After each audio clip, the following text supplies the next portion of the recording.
बहन जी पर एक एलिगेशन भी लगा रहे हैं कि बहन जी तो भाजपा की बी टीम है और वो जो भी काम कर रहे हैं इनडायरेक्ट और डायरेक्ट वो भाजपा के लिए कर रहे हैं।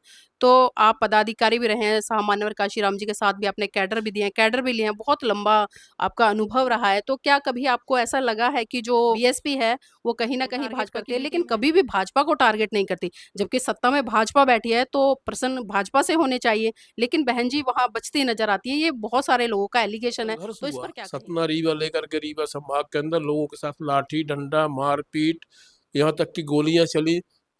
कांसीराम साहब जी के कार्यक्रम हो रहे थे रीवा में, भाषण दे रहे थे, एक तरफ से गोलियां चल रही थी, एक तरफ से कांसीराम जी के स्पीच हो रहे थे, लाखों लोग मोर्चे पे डटे हुए थे और हमारे यहाँ 27 लोग मारे गए, मूवमेंट के लोग 27 लोग मारे गए। बड़ा दुख होता है कभी। आज उनको देखने वाला कोई नहीं है, उनके परिवार को उनको देखने वाले कोई नहीं है कि मतलब कहाँ जिंदा है कि मर गए। हम लोग कभी कभी जाते हैं, मिल लेते हैं, लेकिन जो मूवमेंट को चला रहे हैं वो नहीं चला रहे हैं, वो नहीं जा रहे हैं। मूवमेंट को चलाने वाले लोग जो हमारे आज प्रदेश में बैठे हैं, तो वो उनकी कोई ऐसा मुझे समझ में आता कि कोई प्लानिंग ही नहीं। आप मैंने कई बार आज मैं बोल रहा हूँ पहली बार, मैं कोई विरोध नहीं कर रहा व्यक्ति हूँ। बीजेपी में जाता है तो बीजेपी सबसे पहले एक चीज चेक करते हैं कि वो व्यक्ति बीजेपी की विचारधारा यानी कि जो हिंदूवादी विचारधारा है, अगर उसका पुरोधा है तो ही उसको टिकट मिलता है, अन्यथा नहीं मिलता। लेकिन हम बीएसपी की बात करें तो बीएसपी में हम देखते हैं तमाम ऐसे लोग हैं, जैसे कि आपने ही कहा कि अवसरवादी हैं, तो ऐसे लोगों को क्यों महत्व दिया जाता है? उन कार्यकर्ताओं को या जो मिशनरी लोग हैं बहुत लंबे समय से लगे हैं उनको आगे क्यों नहीं बढ़ाया जाता?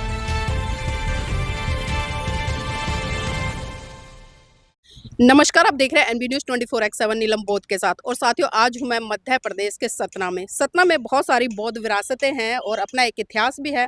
और खासकर आज मैं आपको जहां पर लेकर चलूंगी वहां पर आपको मैं रूबरू कराऊंगी एक ऐसी शख्सियत से जिसने एक क्रांतिकारी विचारधारा को जन जन तक फैलाने के लिए संघर्ष किया और अनुभव के आधार पर यह महसूस किया कि विपत्ति से बढ़कर अनुभव सिखाने वाला कोई भी विद्यालय नहीं है।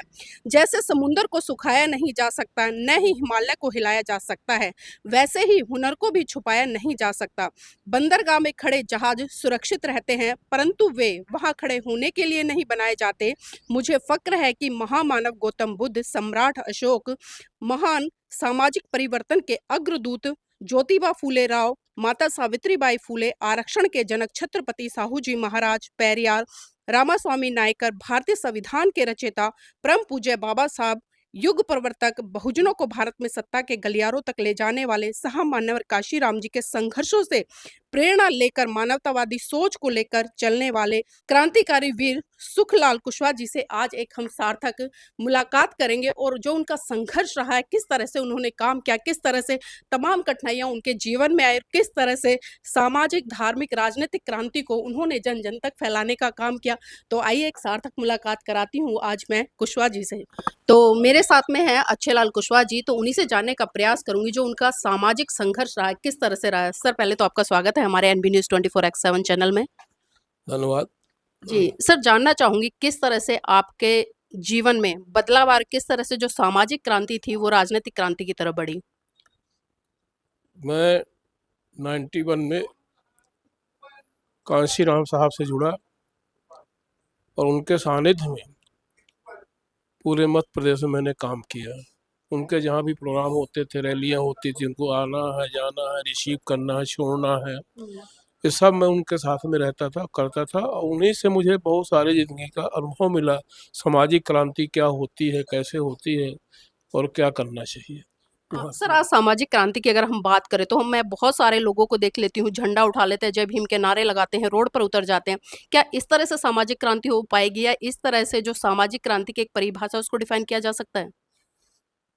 जब तक हम बेसिक वर्क नहीं करेंगे, ज़मीनी कार्य नहीं करेंगे, गांव-गांव में जा कर के लोगों को बहुजन समाज के बारे में, बौद्धिज्म के बारे में, क्योंकि बहुजन समाज ही का के कारण ही बौद्धिज्म आगे बढ़ रहा है। तो इसलिए हमें जब तक गांव-गांव जाएंगे, लोगों को बताएंगे, तो उससे हमारी ग्रोथ बढ़ेगी आने वाले समय में और हमारा मूवमेंट आगे बढ़ेगा। सर एक अकेले काशीराम जी रहे, उन्होंने वामसेफ की स्थापना की, DS4 की स्थापना की, फिर बहुजन समाज पार्टी की स्थापना की और उन्होंने पूरे भारत देश में और खासकर उत्तर प्रदेश में एक ऐसा माहौल बनाया कि चार चार बाहों पर एक महिला को मुख्यमंत्री तक पहुंचाया। लेकिन सर आज हम देखते हैं कि आज हजारों कार्यकर्ता हैं जो कि साहब मान्यवर काशीराम जी के द्वारा ट्रेन किए गए, कैडर दिया गया, लेकिन आज भी जो बहुजन समाज पार्टी है उसको नहीं बचा पा रहे हैं, लगातार धरातल की तरफ मतलब जो मिशन मूवमेंट है वो जा रहा है। तो उस पर किस तरह से आप लोग काम कर रहे हैं? कांशीराम साहब के न रहने के बाद हम्म। एक तरह से यहाँ पर मूवमेंट रुक सा गया था, लेकिन मायावती जी ने उसको संभाला। अपने जीते जी जब उन्होंने कमान सौंपी थी उस समय हम लोग वहाँ मौजूद थे लखनऊ में, और कांशीराम साहब ने मायावती जी को राष्ट्रीय अध्यक्ष बनाया और उनको जिम्मेवारी सौंपी। जैसे ही कांशीराम जी नहीं रह गए तो मायावती जी कुछ समय के लिए तो थोड़ा सा वो हुई, लेकिन उन्होंने अपने काम को ढीला नहीं छोड़ा। मतलब मैं ऐसा महसूस करता हूँ, कई बार मैं गया हूँ, देखा हूँ कि वो लगातार लगी रहती हैं, कहीं भी बैठती नहीं है कि मतलब उनके कारण कोई मूवमेंट रुका हो। लेकिन कुछ लोगों में जो ईर्ष्या की भावना होती है, जी। हमारे पार्टी के लोगों में ही कुछ लोगों में, जो बड़े नेता थे उनके मन के अंदर कुछ ऐसी भावनाएं आई तो कुछ लोगों ने पार्टियां छोड़ करके इधर उधर चले गए, और इससे जो है तो मूवमेंट का थोड़ा सा जो गति थी वो धीमी हो गई। सर हम एक चीज और देखते हैं, जब तक लोग बीएसपी पार्टी में रहते हैं, बहन जी की जय जयकार करते हैं, साहब मान्यवर कांशीराम जी की जय जयकार करते हैं, बीएसपी पार्टी जिंदाबाद इस तरह के नारे लगाते हैं, लेकिन जैसे ही इधर उधर चले जाते हैं फिर वो बसपा की, बहन जी की तमाम तरह से बुराइयां करते नजर आते हैं। तो ऐसे लोगों के लिए क्या कहेंगे? वो लोग जो है सिर्फ राजनीतिक रूप से जुड़ते हैं, उनको पॉलिटिकल लाभ चाहिए, विधायक बनना, सांसद बनना, पार्षद बनना, इसके लिए वो आते हैं। और जैसे ही सफल नहीं होते यहाँ पे तो यहाँ से चले जाते हैं, या सफल भी हो गए तो 5 साल के बाद पद में रहने के बाद फिर वो चले जाते हैं। ऐसे हमारे देश में आज जो बीएसपी के कारण ही पूरे देश में SC ST OBC के अंदर जो जागरूकता आई है, राजनीतिक चेतना आई है, वो सिर्फ बहुजन समाज पार्टी के कारण आई है। आज जो भी नेता आपको दिख रहे हैं पूरे देश में, बीजेपी में, कांग्रेस में, सब बहुजन समाज पार्टी के अंग हैं। सर एक चीज और देखते हैं, अगर कोई भी व्यक्ति बीजेपी में जाता है तो बीजेपी सबसे पहले एक चीज चेक करते हैं कि वो व्यक्ति बीजेपी की विचारधारा यानी कि जो हिंदूवादी विचारधारा है, अगर उसका पुरोधा है तो ही उसको टिकट मिलता है, अन्यथा नहीं मिलता। लेकिन हम बीएसपी की बात करें तो बीएसपी में हम देखते हैं तमाम ऐसे लोग हैं, जैसे कि आपने ही कहा कि अवसरवादी हैं। तो ऐसे लोगों को क्यों महत्व दिया जाता है? उन कार्यकर्ताओं को या जो मिशनरी लोग हैं, बहुत लंबे समय से लगे हैं, उनको आगे क्यों नहीं बढ़ाया जाता? मेरे पास भी लोग आते हैं, बीजेपी कांग्रेस के लोग, और कहते हैं कि आप आ जाइए, आपको ये पद दे देंगे, ये दे देंगे, वो दे देंगे। तो मैं सीधा जवाब देता हूँ कि मेरी आपसे नहीं पटेगी। मेरे विचार दूसरे हैं, आपके विचार दूसरे हैं। कांग्रेस ने 55 साल राज किया, क्या दिया हमको? SC ST OBC को क्या दिया? सम्मान से बैठने की जगह तक नहीं दे पाए कांग्रेस के लोग। और अब बीजेपी आ गई तो धर्म के नाम पर लूट मचा रही है, राम के नाम पर लूट है, धार्मिक रूप से लोगों को मोटिवेट करके और उनको जो है तो जोड़ करके और अपना लाभ उठा रही है। तो इससे हमारा विकास नहीं होना है। सर आप मध्य प्रदेश में रहते हैं और अभी 2027 में उत्तर प्रदेश में चुनाव भी है और हम देख रहे हैं कि बहुजन समाज से आने वाले बहुत सारे लोग जो कहीं ना कहीं साहब मान्यवर काशीराम जी का नाम लेकर उभरे हों या बाबा साहब का नाम लेकर उभरे हों या फिर बीएसपी के ही वर्चस्व से उभरे हों, आज वो कहीं ना कहीं कांग्रेस की गोद में जाकर बैठ गए हैं और एक आवाज मतलब चारों तरफ से सुनाई दे रही है उत्तर प्रदेश में कि देखिए सत्ता में बीएसपी तो नहीं आ पाएगी और हमें भाजपा को रोकना है, तो इसलिए अखिलेश की तरफ चले जाइए या कांग्रेस की तरफ चले जाइए। तो क्या लगता है ऐसे जो लोग हैं जो कहीं ना कहीं वर्चस्व बहुजन विचारधारा से मिला है, बहुजन महान पुरुषों से मिला और आज वो कांग्रेस या सपा में लोगों को खींचने का काम कर रहे हैं? ऐसे लोगों को कांग्रेस में और सपा में कहीं भी जाकर के उनको सम्मान नहीं मिलेगा। वो लोग सिर्फ स्वार्थ के लिए इधर से उधर घूम रहे हैं। जब देखा कि बहुजन का पलड़ा भारी है, इधर चले जाओ, सपा का भारी है, उधर चले जाओ, कांग्रेस का भारी, उधर चले जाओ। ऐसे लोगों से ना समाज का हित होना, ना देश का हित होना। तो ऐसे लोगों का बहिष्कार नहीं करना चाहिए करना सर? चाहिए। ऐसे लोगों को तो वोट देकर के कहीं भेजना ही नहीं चाहिए। इनका तो सीधे बहिष्कार समाज को करना चाहिए। इनको कभी महत्व नहीं देना चाहिए, चाहे हमारा सगा रिश्तेदार हो तब भी उसको हमको महत्व नहीं देना चाहिए। साहब मान्यवर काशीराम जी के साथ में आपने काम किया है, तो कैसा समय बीता उस समय जब आप लोगों ने उनसे कैडर सीखा? किस तरह से वो काम करते थे? और क्या आज उनकी विचारधारा पर या जिस तरह से उन्होंने कैडर दिए, क्या वो काम आज हो रहा है? नहीं हो रहा है, बिल्कुल नहीं हो रहा है। कुछ लोग कर रहे हैं।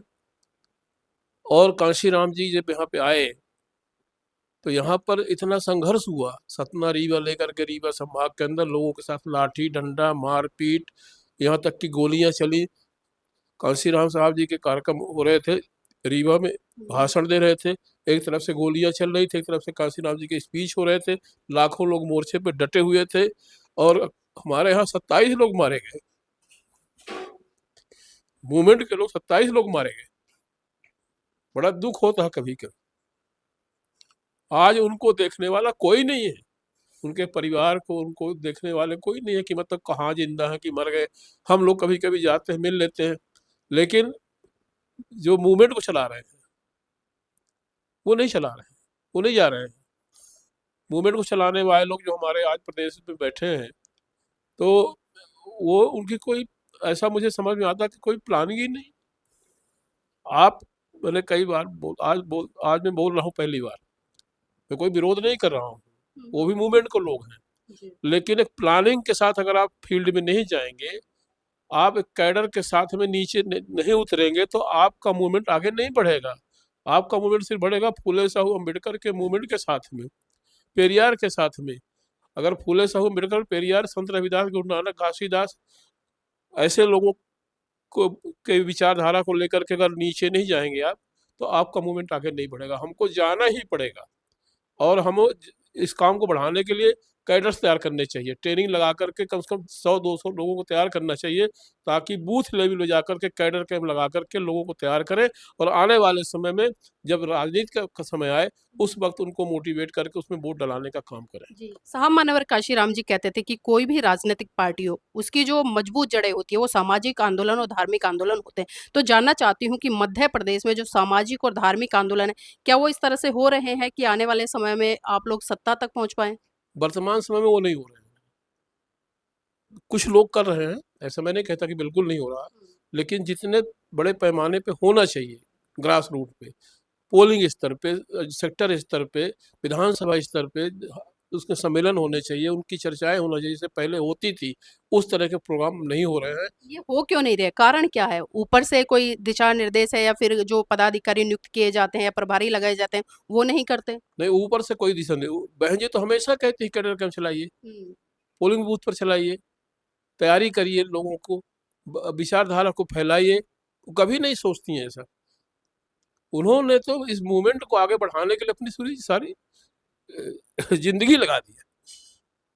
और जब तक और ये भी कह रहा हूँ कि मायावती जी के रहते अगर मूवमेंट कामयाब नहीं हुआ तो आने वाले समय में जमीन में चला जाएगा। मतलब कहना ये है कि जो पदाधिकारी हैं या जो नेता हैं, जो बहन जी की तरफ से लगाए जाते हैं, वो कहीं न कहीं मतलब एक तरह से सामाजिक बेईमानी कर रहे हैं। क्योंकि वो काम करते तो शायद आज पूरे भारत देश का सिनेरियो अलग ही होता। कुछ लोग तो कर रहे हैं ना के बराबर, लेकिन जो ज्यादातर लोग हैं वो बस पद में बैठ जाते हैं। बस जब पद की बारी आएगी तो लाइन लगा देंगे, नहीं मैं अध्यक्ष बनूंगा, मैं ये बनूंगा, मैं वो बनूंगा, मैं प्रभारी बनूंगा, लेकिन बनने के बाद फिर वो घर में बैठ जाते हैं। कुछ लोग हैं, मुश्किल से 2-4% लोग, जो लगातार रन करते रहते हैं और वो लगे रहते हैं मूवमेंट में और वो लोगों को पहचानते भी हैं। अगर छोटा सा कार्यकर्ता भी जाता है तो उससे बड़े प्यार से मिलते हैं। ऐसे लोग हैं जो मूवमेंट को चलाने वाले लोग। संख्या कम है लेकिन सर उनकी।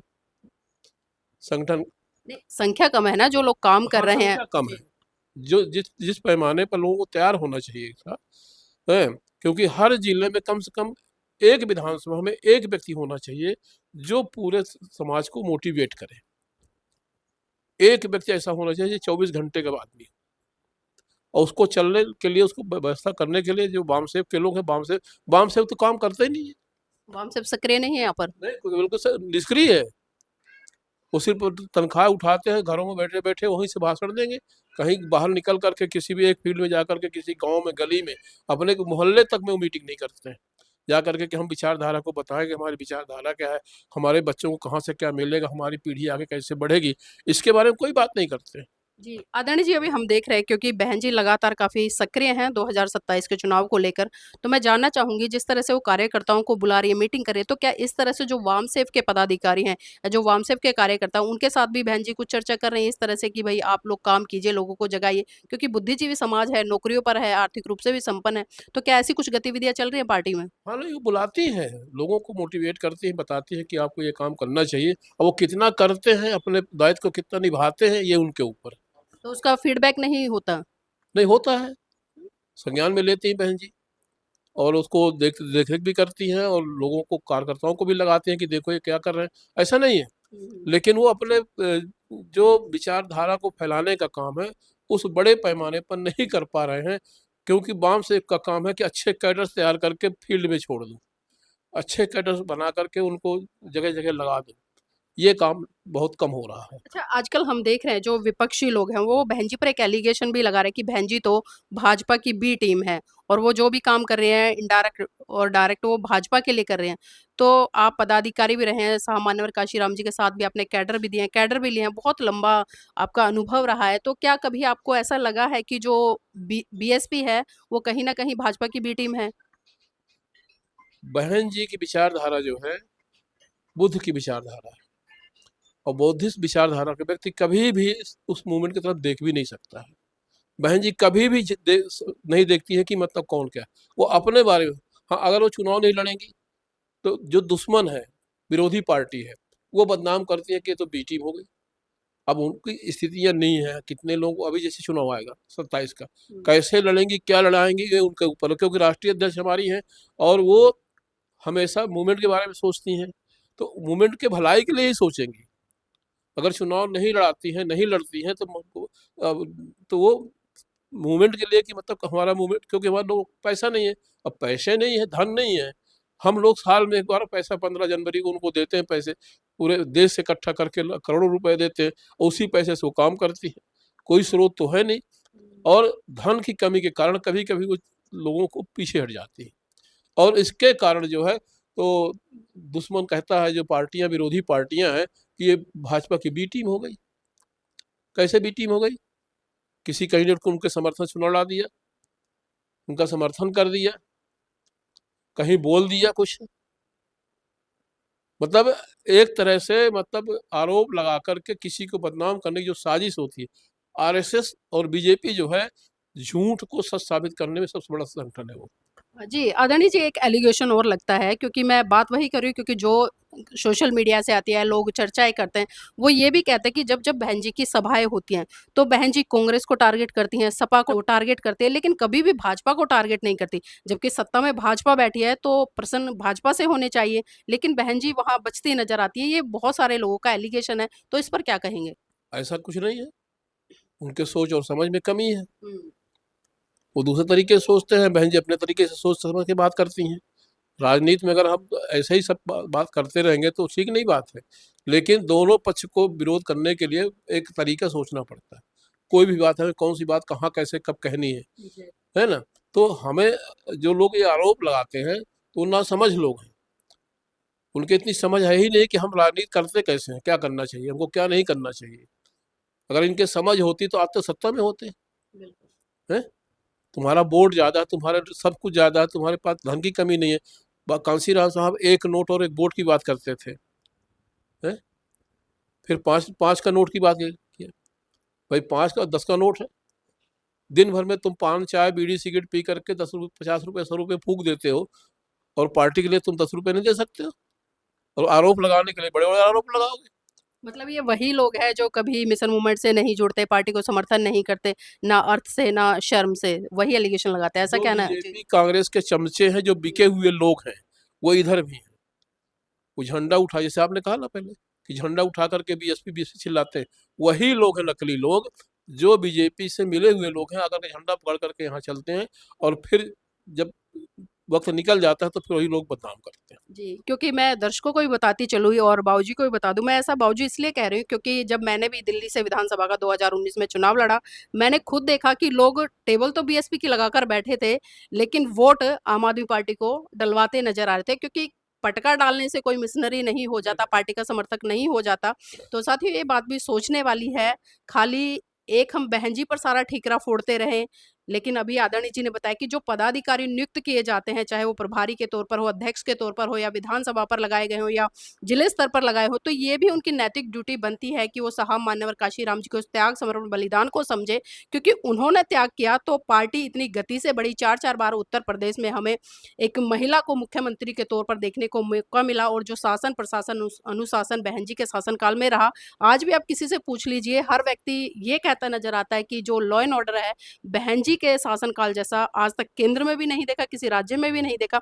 तो बाबूजी, आखिरी सवाल लेना चाहूंगी, मध्य प्रदेश के लोगों को खासकर क्या संदेश देना चाहेंगे, और खासकर उस बहुजन समाज को जो आज भी कहीं ना कहीं दूसरों के पाले में जाकर बैठता है, दूसरे की संस्कृति को अपनाता है और दूसरे की जयजयकार करता है?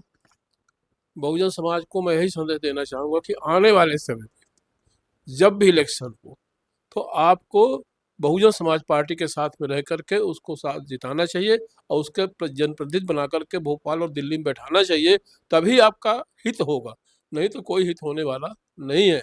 आने वाला समय जो है, आज जो बीजेपी कर रही है, सत्ता में बैठी हुई है, किस तरह से हमारी पूरी जड़ें काट रही हैं, ये आप गहराई से अगर आप देखें तो आपको समझ में आएगा। इसलिए हमें अपने मूवमेंट को मजबूत करके बना करके हमें आगे बढ़ना होगा। जी बाबूजी, एक सवाल छूट गया था, क्योंकि आपने एक पुस्तक भी लिखी है, सामाजिक क्रांति और सुखलाल कुशवाहा, तो थोड़ा सा इस पुस्तक के बारे में भी बताएं। ये पुस्तक किसको समर्पित है और इस पुस्तक पे ऐसा क्या लिखा है आपने जो लोगों को पढ़ना चाहिए इसे? इसमें जो मध्य प्रदेश के सतना जिले में जो संघर्ष हुआ मूवमेंट को लेकर के, बहुजन समाज पार्टी को लेकर के और विपक्ष पार्टियों से, उनकी ये पूरी कहानी है। किस किस तरह संघर्ष हुआ, किस तरह से लड़ाई झगड़े दंगे फसाद हुए, किस तरह से लोगों को जेल भेजा गया, क्या क्या घटनाक्रम हुआ। और कांशीराम जी जब आए यहाँ पर तो उनके कारण जो है तो बहुत सारी बातें उन्होंने हमेशा, हर कार्यक्रम में साल में एक बार जरूर आते थे कांशीराम साहब, और हमेशा निर्देश दे देते थे कि आप लोगों को मूवमेंट को कामयाब करना है और घर घर जा कर के आप लोगों के बात बताना है कि बहुजन समाज पार्टी आपका हित करेगी, दूसरा नहीं करेगी।